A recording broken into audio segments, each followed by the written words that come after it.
Right, so you telling me that an all-knowing being, the creator of the universe, that knows the depths of the seas and the farthest star, doesn't know a serpent, his enemy, is going to be the downfall of man, and he's in his own house? It doesn't make sense. We are only speaking the actual fact. We are only speaking the actual facts. We are only speaking the actual facts. Speaking the actual facts, the actual facts.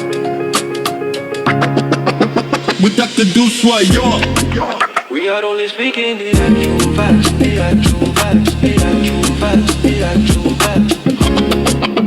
We got to do soyons. We are only speaking the actual facts, the actual facts, the actual facts, the actual facts. We got to do soyons.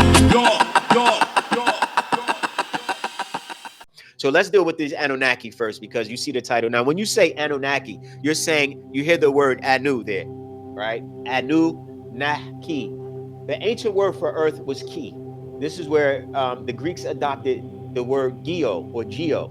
You see that, geology, geography, right? That G-E-O is really a ki or Q-U-O or Q-I. Ki was the name for earth. So Anunnaki, or Anu is this their highest deity. He's known as An. Okay, he had another name. He's known as An, and he also was known as Elohiym in the Hebrew. But the question is, what is his Sumerian name?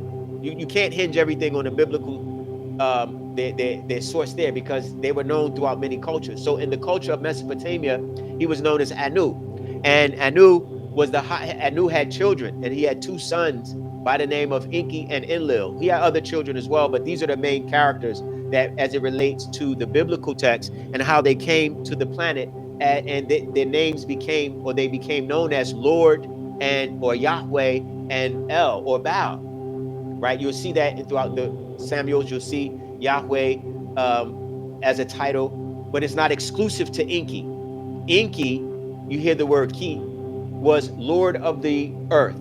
En means master, right? So when you hear Enqi, master of earth, Enlil, master of the skies. So there's two groups of beings. Enqi was the firstborn of Anu, right? He was the firstborn. Enlil was the secondborn, but he was born of, in his bloodline, of a specific seed. So in their genealogy, he was of a pure seed. Enqi, on the other hand, was part, let's say, reptilian, or part Homo saurian and part Anunnaki. Insofar as from his father, he had a different mother. So they would breed amongst different species as extraterrestrials, or amongst the angelic beings, or these groups of gods. So they had their conflicts there, and they had their issues there, as well as they had their agreements. But what happens is, understanding their genealogy and their interaction, you have to understand the story of what happened before Genesis, and then we'll walk down to how these beings played a part in Genesis and why they decided to make a man. Why they said, okay, well, let us go make a man in our image and after our likeness. Let us do this thing. And you'll find out why some of them were walking and talking in the garden, because they took on physical form. How do you know that? Well, your biblical text gives many, many quotes about it. It's not something that's unknown. It's just that your preachers don't know. They don't know that these beings had arms, and Moses saw his face, or didn't see his face, right? He said, let me see, he turned his backside to Moses. They have fingers. He wrote with the finger of God on the text, or the scribed or inscribed in the tablets. So these beings are very much physical, and they can be spiritual as well. Just like you are physical and you can be spirit. But they have the ability, because of their evolutionary existence, and because they're millions, probably billions of years older than humans' existence. You're a newly created planet, right? 24 billion years ago, this planet, but the species, the 6,000-year-old creation of the Adamite, is fairly new. So when you look at these beings, don't look at them as a group of beings that you can compare yourself to, because their technology that they have has been around for hundreds of thousands of years. They've been genetically cloning for hundreds of thousands of years. They've been traveling intergalactically for hundreds, millions of years. They are of the intergalactic transverse and the various pathways throughout the universe. This is how they're able to come back and forth to the planet, and you're not able to get there. They travel in this huge craft called Nibiru. You've heard it, but you don't know what it means. It comes from the word Nebara, right? When you see the word Nebara or Nabrashta, when you see Nabrashta, you see it in the Strong's number 5043, and you'll see it also in the Arabic Nabara, which means to raise or elevate or to go. The word Habara or Hebrew comes from that. Nabara or Nibiru, Hibiru or Habiru is the same root word. It means to transverse or to cross. Abraham transversed or crossed the Tigris-Euphrates Valley. So he was called a Hebrew or Habiru. The Nibiru, the craft that these Elohim or Anunnaki travel in, is called Nibiru or Nabrashta or Nabara. Those are the Arabic and the Hebrew words. So you understand when you hear Nibiru, right? This is the craft that they use. It's called the Crystal City in the book of Revelations.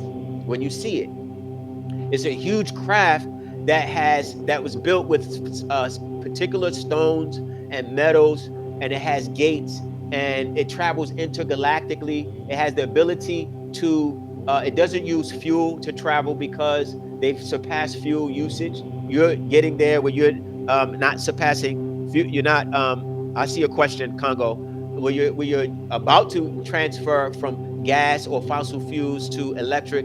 But these beings know how to use the dark matter of space to transport themselves at lightning speed, which is a science that you've yet to learn. These beings know how to do that. So they can, what you call, travel in space and time at various speeds and come back and forth and know the future and know the past. And they've had what you call holographic computers. You're just getting these things now.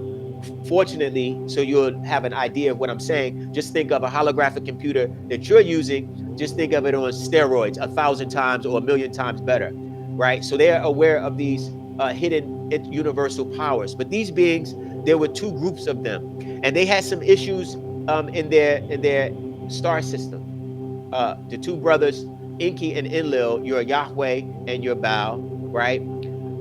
They had to look for gold. Right? And in looking for gold, and because of the atmosphere, there was an issue with their atmosphere. There was a huge hole in their ozone, same way you have here on Earth.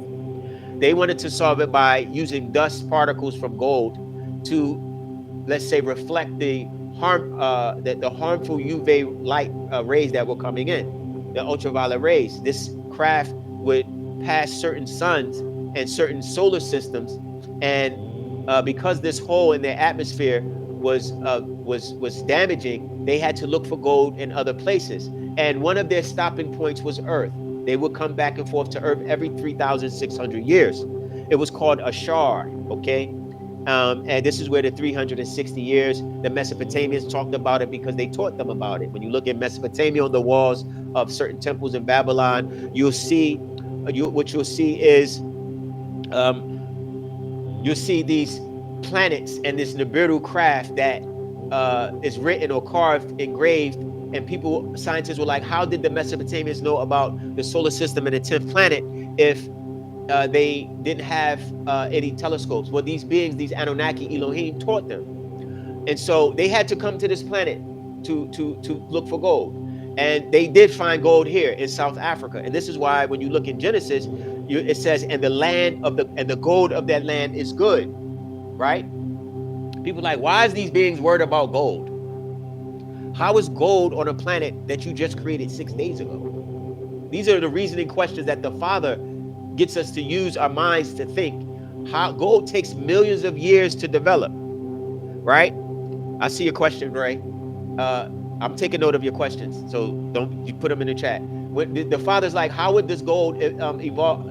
It takes millions of years for the molecules of gold to multiply and to be compounded enough to be sourced out to acknowledge it that it's good. But this Lord or these Elohim saw that the gold of the land was good. So they came here. However, the work to mine the gold in South Africa specifically was very difficult, right? These beings came to this planet. They saw how void and dark it was in a particular area, right? And so they hovered above. They called it the spirit of the Elohim in this huge craft.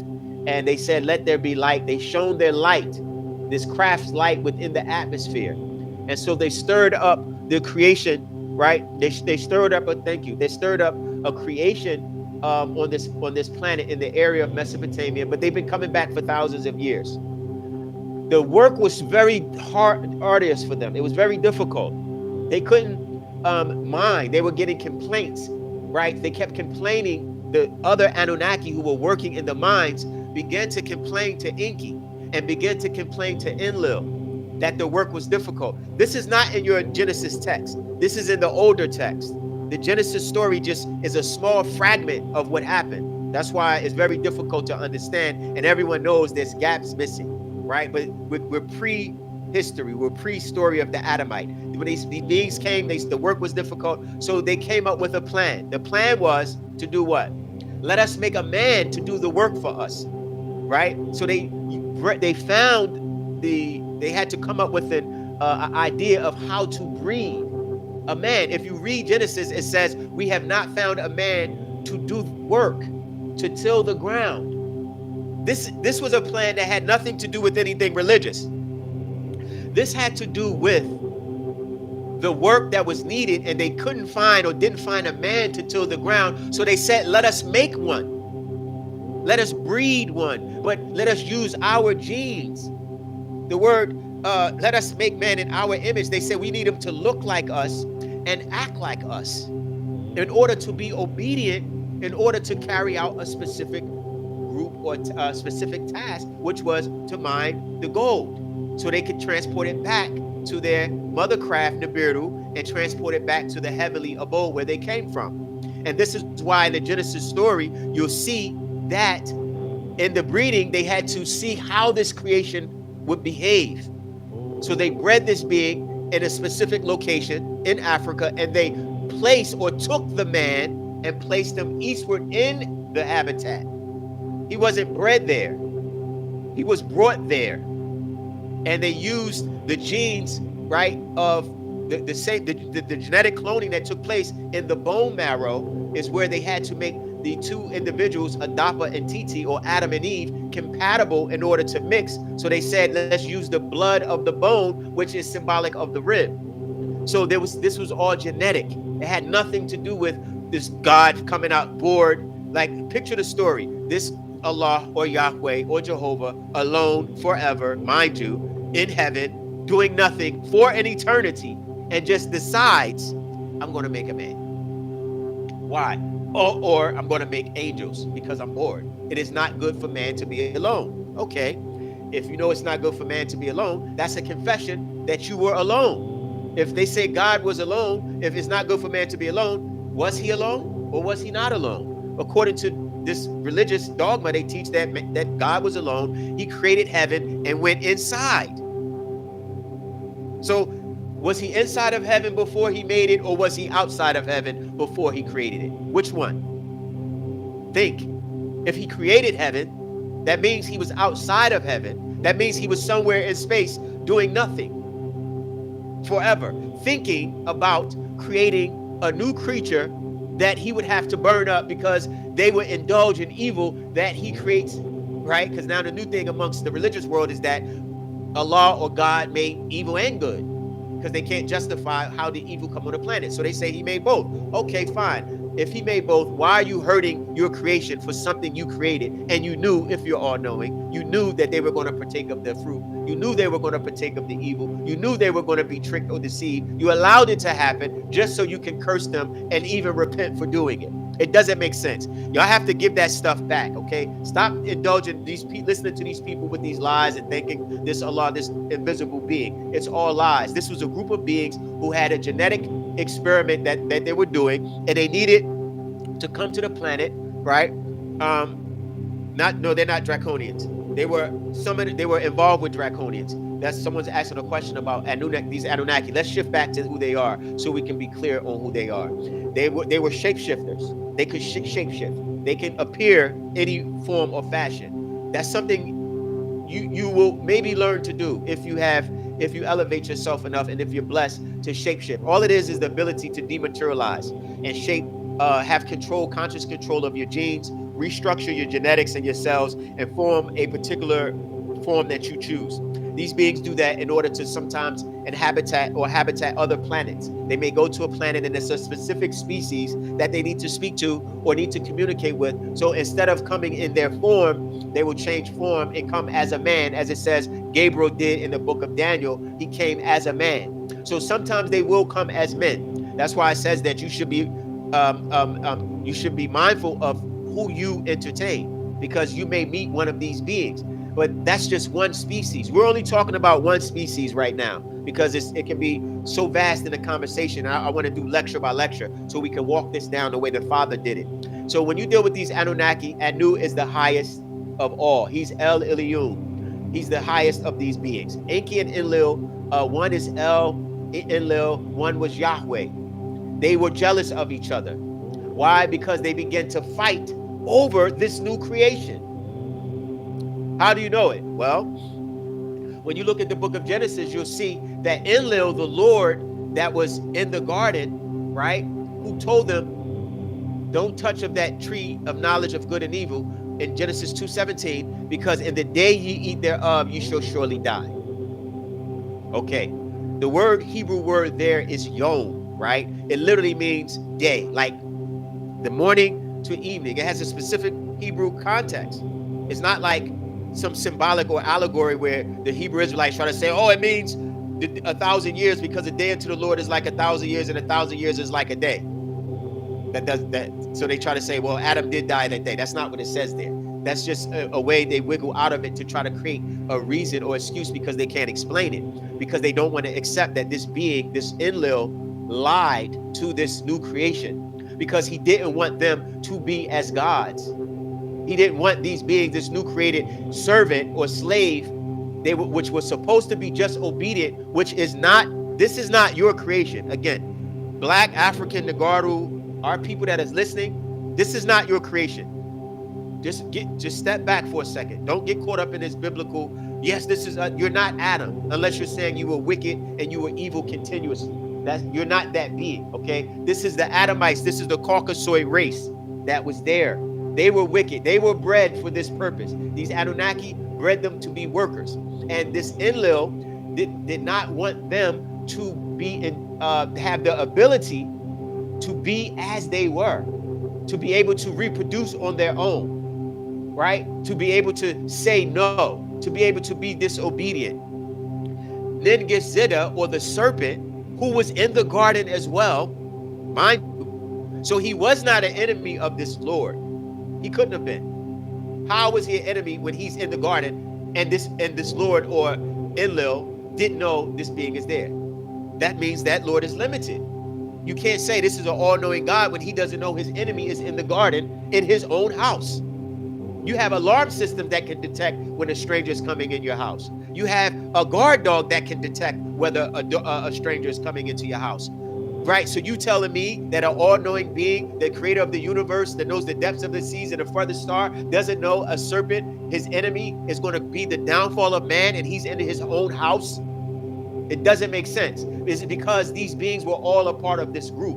And this serpent, or this, right, this name is Enqi, who was of the Anunnaki, he was the son of Enqi, told these beings, this new creation, that Lord Enlil, because they were in conflict, doesn't want you to know that you can be gods or you will be as us. Thanks for joining the Actual Facts Podcast. If you enjoyed these lectures, please feel free to check out previously recorded episodes. Just click the link in the window, and please don't forget to subscribe, share, and like. We are only speaking the actual facts.